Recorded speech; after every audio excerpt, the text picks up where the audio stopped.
Um, so, I would like to present today's speaker, Dr. Haris Gavanakis. He is the co-owner of Gavanakis Laboratories in Chania, Greece. He has worked as an analyst for 10 years, more than 10 years, and since 2012 he is the Director of Research and Innovation in this company. All the time he works between industry and academia. He is the coordinator of the Special Interest Group 5, Food Waste Recovery of GSECI Food Association. And he's been very active in organizing webinars in this field. He's also the Deputy National Representative of Greece at MIFA.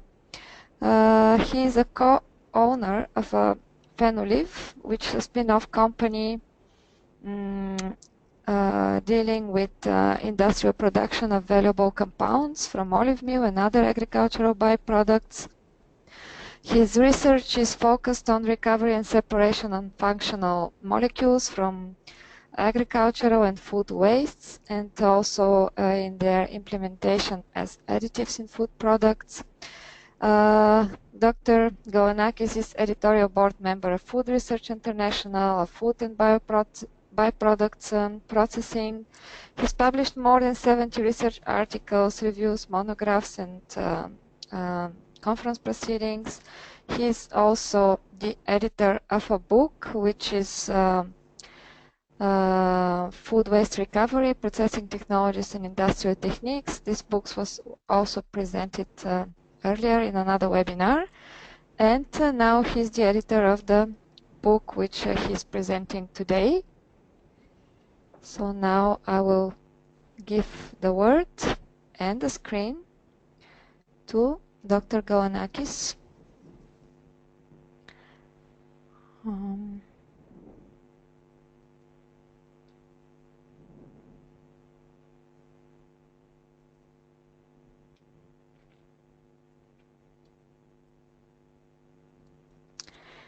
Haris, hello.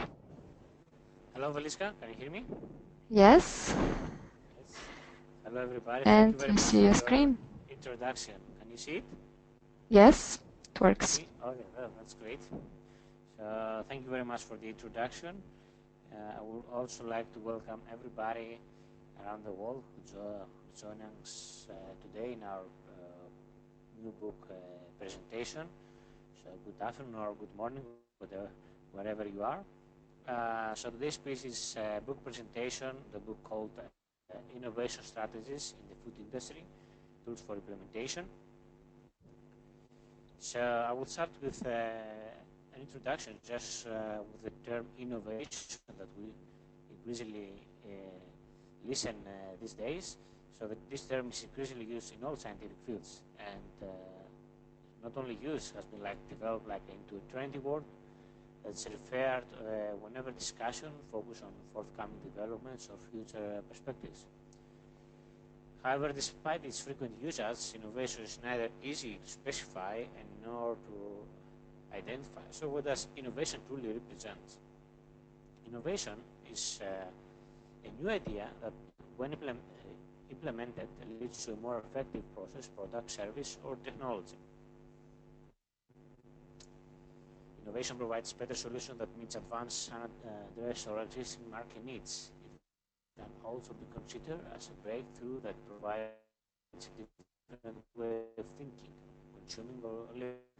However, this is the most important thing. The key element of innovation is the precondition noted before, when implemented. If you don't implement innovation, then you don't have innovation, you have just an idea. So this is something very important, and this is what we're trying to solve with this book. So food industry is traditionally considered as a sector with low research intensity.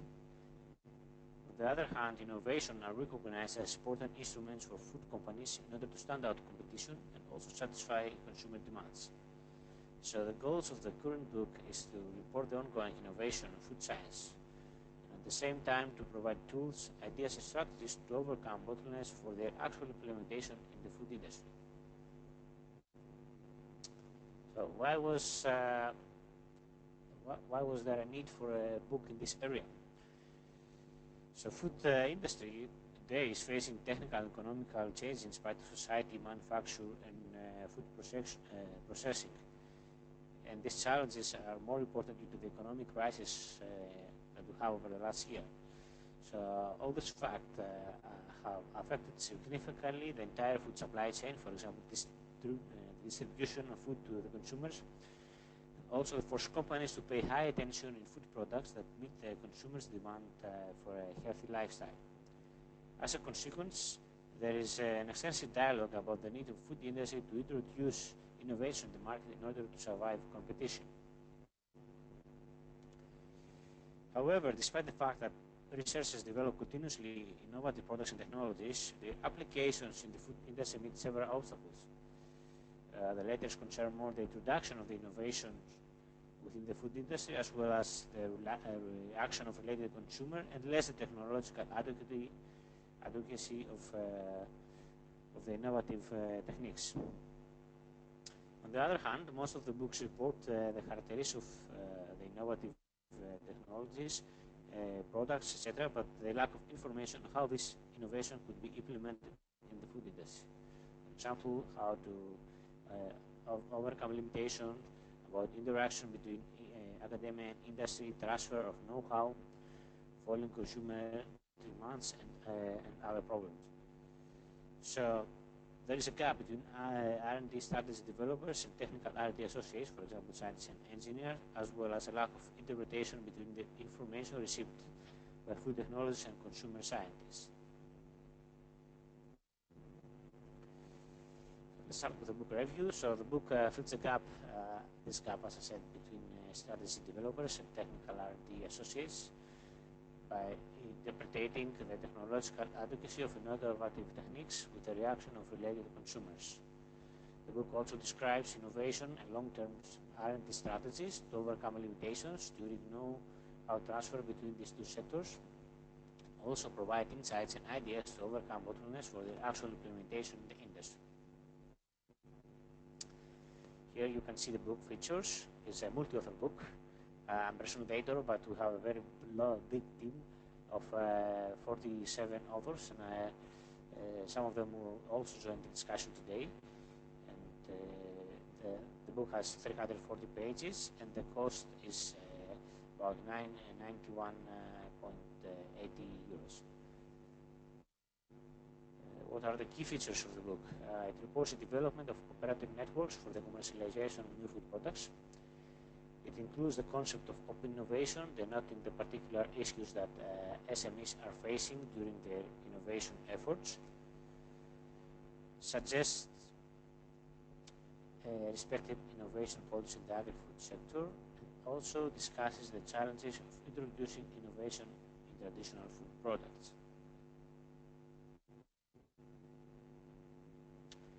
Other key features covers both strategy designing. The book covers both strategy designing and food technology issues in order to support new product developer specialists in transitions from active research to administration, both in academia and industry. And this approach allows the reader to come closer and understand professional activities that overlap both strategy designing and technical knowledge.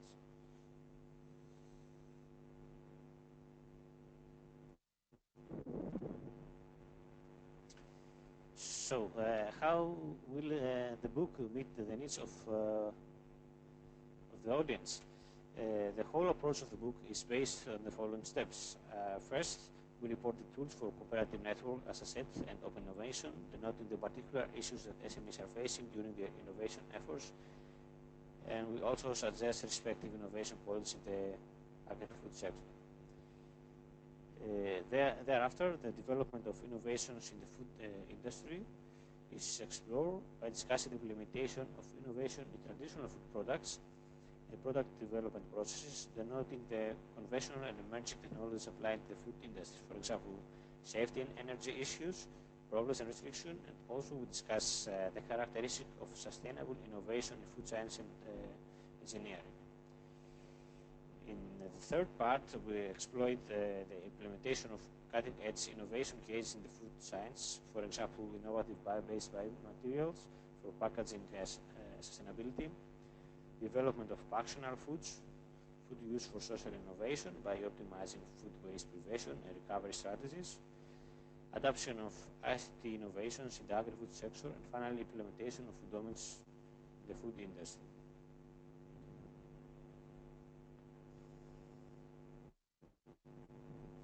So what is the target group and audience, as I noted before?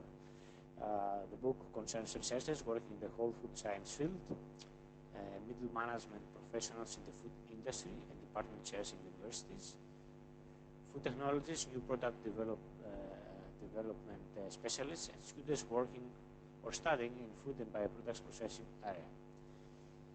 Graduates and postgraduates of food science, consumer science, and innovation fields, food management programs, and business schools.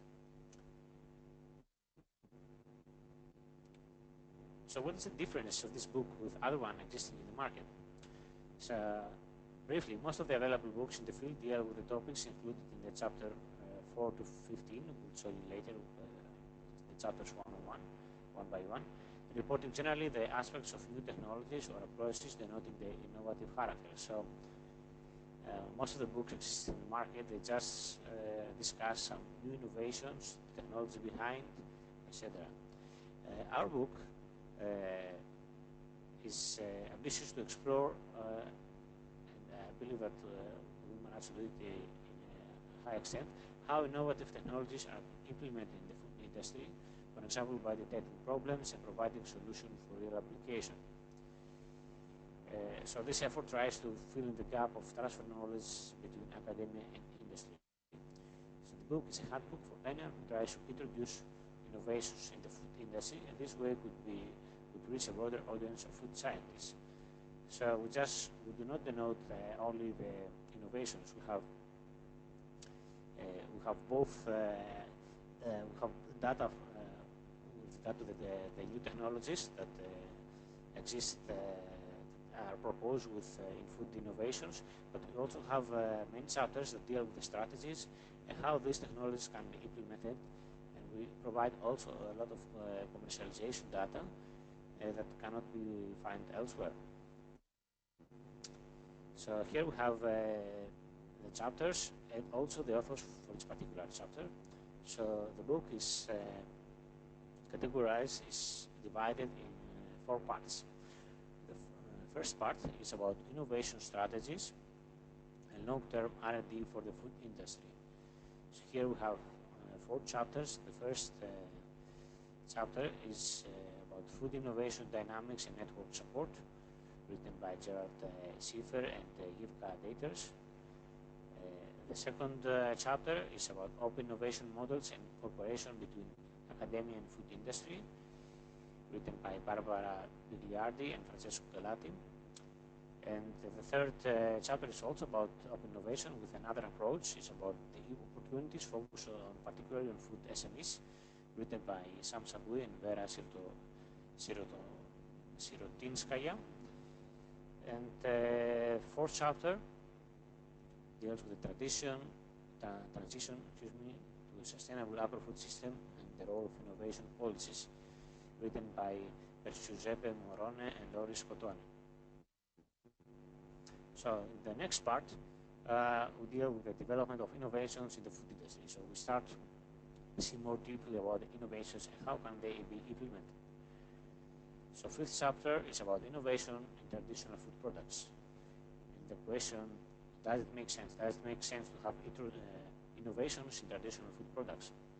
This chapter is written by Tim Luis Guerrero, Ana Claret, Wim Verbeke, Claire Solmont Rosé, and Margrethe Herslev. Sixth chapter, it's about consumer driven and consumer perceptible food innovation, written by Howard Moskowitz, Helena Bolini, Batul Badalvi, and Kim Lee.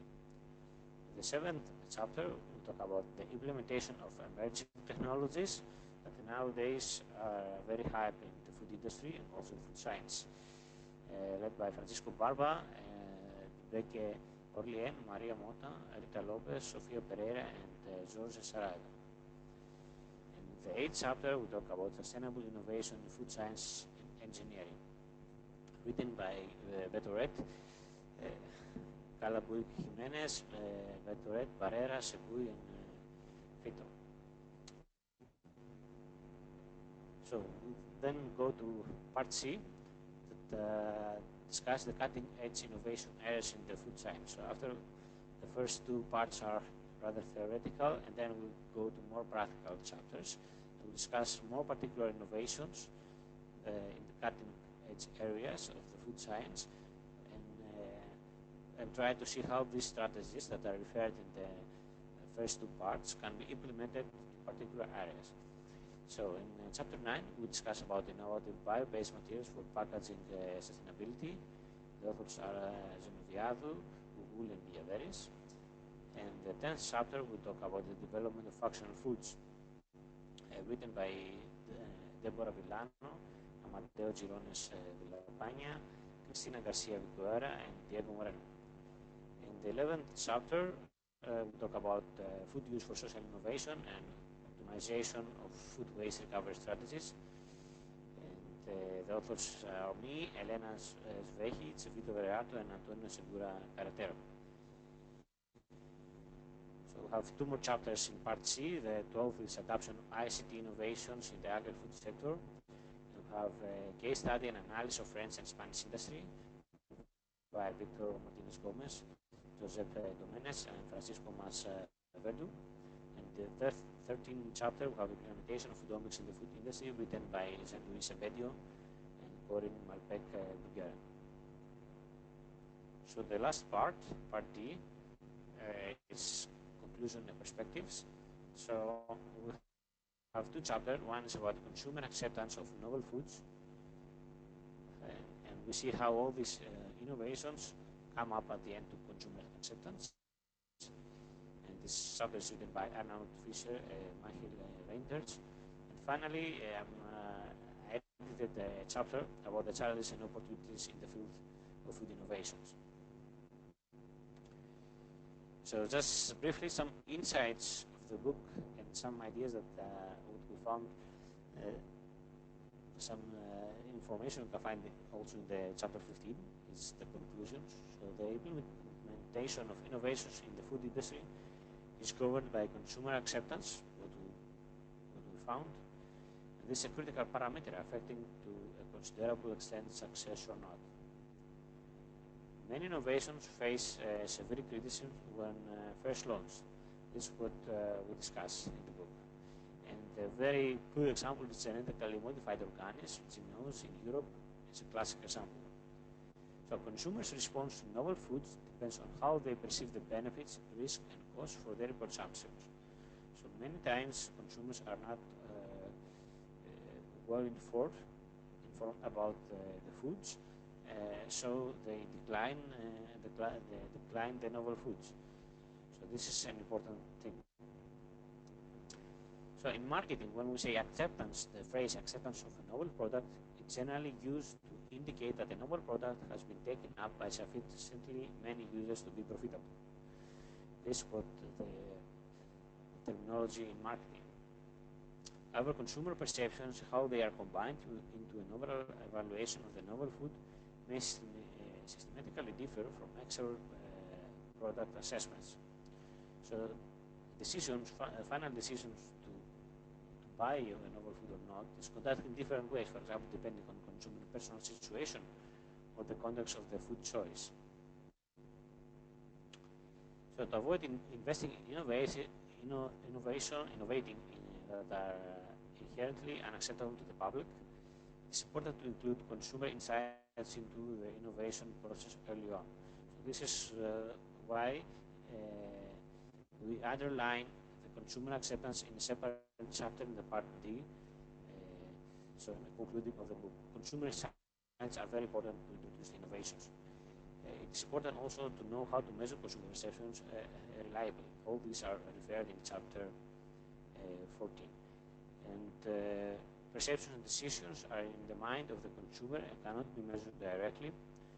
So the current approach is that less of the consumer behavior is considered to be based on conscious and deliberate choice. So what are the future insights? In any case, consumers will hold the of innovations, but their decisions would be unconscious. That's how the markets is developing now.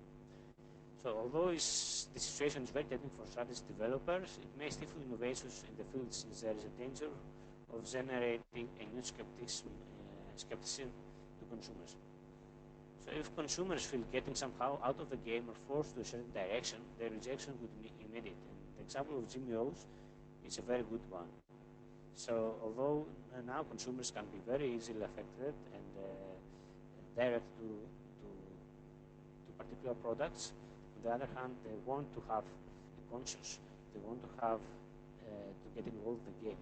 So I think that when you develop an innovation in the food industry or an innovative product, you should involve consumers from the first point of development. From the beginning, you should involve them to this process of developing the innovations. So extended collaborations that include researchers, food industry, consumers, and policymakers in a relevant open innovation model is the final solution that we suggest. Before closing, I just want to remind you our previous book called Food Waste Recovery, Processing Technology, and Industrial Techniques. This book acts as a guide to recover valuable components of food byproducts and recycle them inside the food chain in an economic and sustainable way. It investigates all the relevant recovery issues and compares different techniques to help you advance your research and develop applications, and also covers several conventional and emerging technologies, keeping balance between their characteristics. At this point, I would like to thank you everybody for your participation. I would also like to thank a lot the authors of the book, or the 47 authors that I referred, that without them we couldn't make it. And I'm planning in the near future to have a special blog post in Cybersecurity Connect about the authors, so you can meet them separately.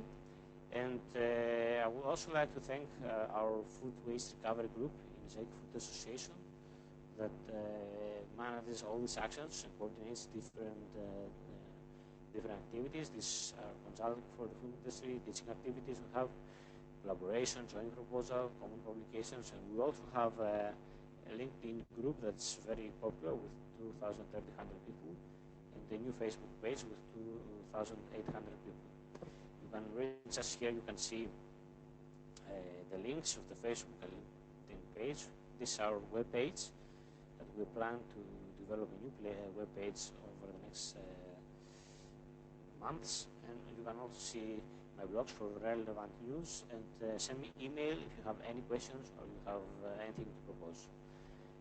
Thank you very much for your attention. Thank you, Haris. Now I would like to invite everyone to ask questions or give any comments or thoughts that you'd like to share with us. You can type your questions in the question field or raise your hand and I'll give you the microphone to speak directly. We now have a question by Maricel, who says that it's a great book and is asking if the presentation will be available for participants to download afterwards. So the policy is that all the webinars are recorded and the videos are available in the Aiseki Food Association website for members. But you could also write to the office and if you're not a member, ask how to join or ask for any special permission to possibly have it.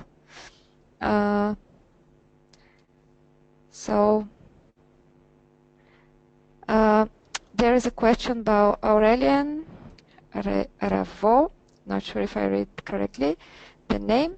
Does the book go into detail on how to influence the market or consumers on GMOs? So Haris. Yeah. Thank you for your question. No, the GMOs is just it was just an example, just to have something relevant to say about the introduction of innovations in the food industry, but there is no particular chapter for GMOs. However, there is a lot of discussions about consumer acceptance of novel foods, and few words about ZMOS also in 14th chapter. Okay. I have personal experience with the functional product that we developed 10 years ago. We tried to market it, and because at that point the market somehow wasn't really still in our country, consumers were still not very into functional food or healthy food, etc. So nothing happened. The product didn't go. And now, 10 years later, it's launched again. And the acceptance is totally different because now the market is ready for it. Yes, that's an excellent example, Veliska. This is exactly what we're trying to say in the book and what we're trying to review. Yes. Because in the, especially food science, researchers are many times very focused on optimization of technologies, of products, and they do their best, they give all their best to us optimizing the lab the products, but then when they go to the market, there are a lot of problems like consumer acceptance, also similar problems and other similar point of view of researchers is very different from the actual market situation. We have a question from Francisco Guy. He's asking whether the novel foods, if the book speaks about novel proteins like insects. That's a very hot topic now, the insects. Yes, it is a hot topic. Now, we don't have a chapter for the insects. I mean, we decided to have not only a book of innovations, I mean, of cutting edge areas. So we choose some of them. Actually, there were six topics that we believe that is very hot at the moment, but also to have some examples to say about how to implement the innovation strategies. But it's not the book only about different cutting edge areas in the food science. That's what I want to say. There's a theoretical part, and then there is a practical that will have some examples, some cutting edge areas, but we don't have a chapter for insects, unfortunately. But maybe it will come in a second edition, because I see that this trend now comes a lot in food science technology. And we have more questions. One from Aurelian. How will the book address issues of food and nutritional insecurity? Is there anything about it, about this topic? Yes. Well, about food insecurity, we discuss a bit in chapter 11 that I was involved in, also in the author teams. We discuss it in the view of food waste, because now it's a huge topic, food waste, and we discuss how to reduce food waste, how you can recover or valorize the streams. All these topics are very important at the moment. So I believe that food security is very much connected to food waste problem. So this is how we discuss food insecurity, and also nutrition, because half of this chapter is discuss about food waste recovery, so recovering valuable compounds from food byproducts, and the utilization in food products. So we discuss how can these products can be affect the nutrition, and also how can be accepted by consumers, and how to break the barriers that has to do with this kind of problems. Thank you. And a question from Kalis Surulias or Suruas. Does the book cover innovation of traditional foods at some point? Yes. For the question, this concern, trying to find the number of the, yes, chapter 5. This is what we discussed there about the innovation in traditional food products. If it's really discussion of the chapter is, does this make sense? Because we have traditional products are also increasing over the last years. So is there any area there for innovation in traditional products? That's what we discussed in chapter 5. What do traditional innovation mean for European consumers also, particularly for European market? And we give some examples about innovation in traditional food products. We have some figures about compatibility between innovation and traditional foods, damage produced by the different innovation in traditional food products, about clusters of consumers identified based on their acceptance, rejections of different innovations applied to traditional food products. So we have a lot of discussion about innovations in traditional food products in chapter 5. And we have some thoughts shared from by Faris F. from Indonesia. He says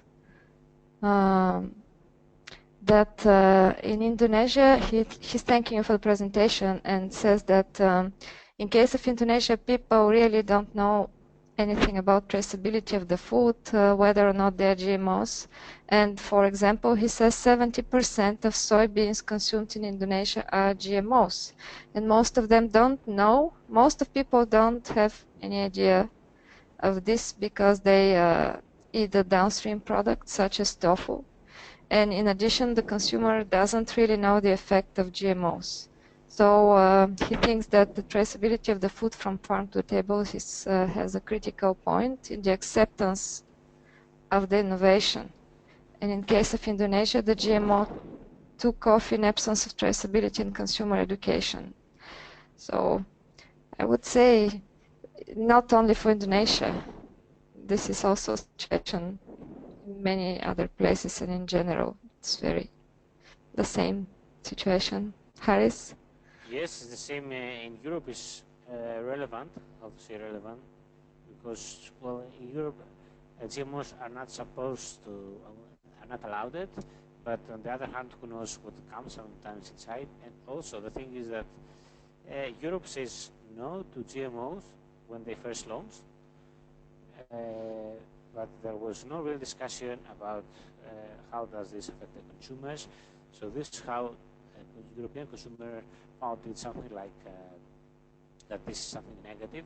So that's what we're trying to say. There's many times that consumers are not well informed about what's going on with the novel innovations, and this comes also now in other products, nano-encapsulated products, for example. They don't know, they hear something, maybe the good or bad. Sometimes they want the innovations, or about, or for example, the implementation of emerging technologies based on non-thermal concepts. In many cases, consumers are skeptical about these innovations, and but this is because of lacking of information. We discuss about emerging technologies in chapter 7, for example. Thanks. And we have a question from Lavarai Devkota.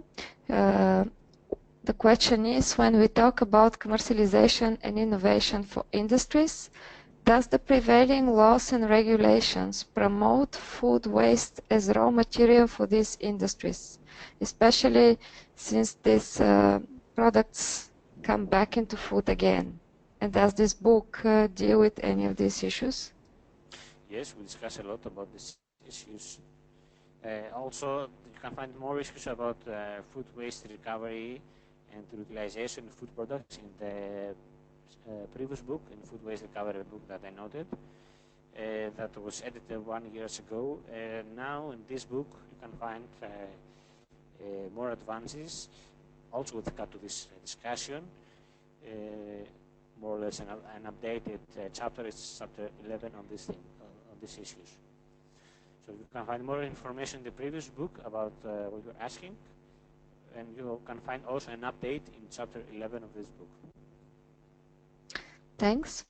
And Aurelian is asking, how can these innovations be implemented in Africa, to be specific, concerning the political issues and poverty and climate change crisis there? Well, that's a very good question. Of course, there are political issues in all kind of countries, not only Africa. It's very difficult to implement innovations. We're trying to approach it with regard to the prospect of the industry. That is our approach. How the industry can implement these innovations. We don't have a particular chapter for Africa, but we have other chapters for different regions of the world, Europe, United States, or Japan, for example. But I believe that the implementation of innovations is not. I don't think there is a particular problem in Africa, for example. I think this kind of political or other issues or social issues in other parts of the world are also a problem. So in some chapters you can find some information about this discussion. Thanks. And Marta from Costa Rica is asking if the book considers differences among markets in different parts of the world with regards to consumers and food preferences. That's interesting. Well, this, about consumer preferences and consumer acceptance, we have a discussion in 14th chapter, and there, we don't discuss in particular, different all kind of cases, but you can find different information about some countries, but the discussion is not about taking different cases in different countries and discuss about this. It's more general discussion. But of course, there are some particular examples for some countries. Thank you. Any other questions or comments that our audience today would like to share, our colleagues?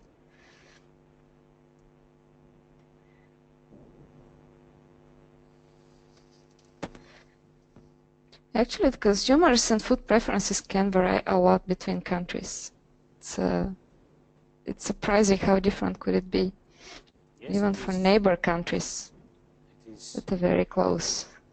But the key point is in each country, or not country, in its market to say, because maybe it's a market of the whole country, or bigger it's market, continent, for example. So in each market that you want to destinate innovation, innovative product, what is important to remember is that you have to involve consumers from the very early stage in the development of the product. Because, of course, consumer acceptance could be different, but depending on the market, you should involve consumers as early as possible, so you can have more possibilities, and maybe in an open innovation model, as we discussed in two of the chapters of the book, the second and the third. So you can have more possibilities of accepting your innovation when you finally get it to the market. Thank you. Any other questions or thoughts that you would like to share with everyone?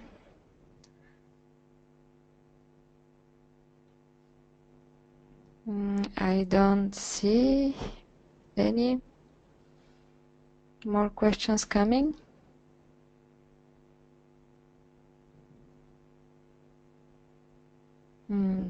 Okay. Kalis Surulas is asking, are there any innovations in traditional foods that have already been applied? Sorry, I didn't hear it. Sorry. Are there any innovations in traditional foods that have already been applied? Yes, these are small, typically innovation traditional foods are not so breakthrough. So there is a traditional process, and they're trying to make modifications in the process. Some small modifications, so they can, so industry can improve and optimize much more a traditional product. or can scale it up. So these are innovations in traditional products concern more this kind of things.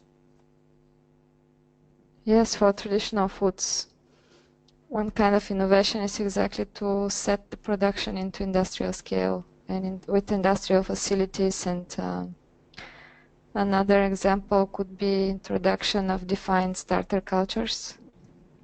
Like study the microflora of a traditional food if it's something with microorganisms fermented, and then do it with control starter culture, which has been defined from the same traditional food, but then you eliminate all the variability from other contaminations, etc.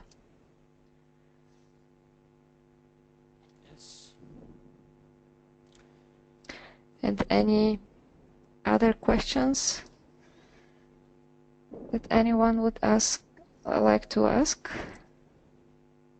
or comments, or sharing of personal experience?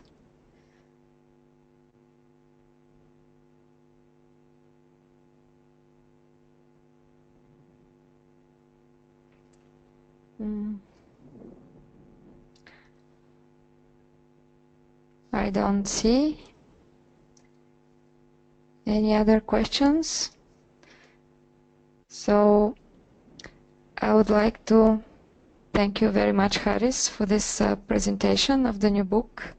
I think indeed it's unique in trying to find the link between the innovations in industry and consumers, because obviously it's been missing widely in the back in time, and really innovation costs a lot of money. It has to be considered very carefully before you actually try to do it. I have some examples with novel foods from plant cell and tissue cultures, because currently writing about it. So some processes have been scaled up, and there were industrial productions, and then they closed because they couldn't compete on the market. And you can imagine how much investment that meant. So I believe this book will help all stakeholders to implement innovations in a wise way, and also still not give up and do it, of course, because it's futures in innovations. So you just need to be smart on how to do it and how to market them. And I would like to also thank everyone from our attendees today. Thank you for joining us for the webinar. It's been really good to have a group which is all related by this topic, and people who would be interested to discuss these issues. We would like to invite you to follow the webinar series and join us again for the next ones that are announced in the Seki Food website. You'll also be notified by email for upcoming webinars. So thank you very much. We would like to keep in touch with you. Please return our feedback forms. We'll be very grateful for this. And again, thanks to our presenter. And we hope the book finds a huge acceptance. Thank you very much, Reliska. I would also like to thank you for your support in this webinar. I would also like to thank all the participants and remind them that if they have any query or anything they want to discuss, they can find my email at the last page of the presentation. Here's my email. And also, last but not least, of course, I would like to thank the authors, that the 47 authors from different parts of the world that help us accomplish this project. That I believe that is very helpful for the food industry. Thank you, Haris. And I would like to say goodbye to everyone. Have a nice day or evening or morning. Depends on where you are.